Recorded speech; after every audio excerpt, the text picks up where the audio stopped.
నిరుద్యోగులు ఆవేదనలు వ్యక్తం చేస్తున్నారు.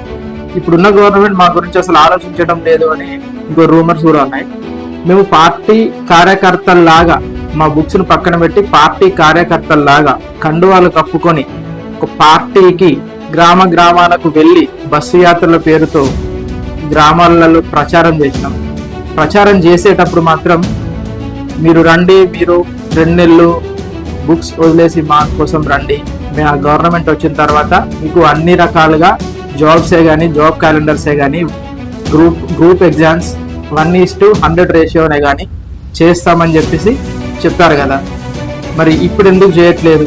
ఇంత చేసిన నిరుద్యోగుల మీద కనీసం ఈ ప్రభుత్వానికి కనికరంలో కూడా లేకుండా పోతుంది. ఈ గ్రూప్స్ కి 1:100 రేషియోలో పిలుస్తామన్నారు, అది లేదు. మెగా డిఎస్సి అన్నారు, అసలు ఉన్న డిఎస్సి జరుగుతుందో లేదో డౌట్ గా ఉంది. ఇంకా మెగా డిఎస్సి ఎక్కడి నుంచి వస్తుంది? అసలు ఉన్న హామీలను నెరవేర్చండి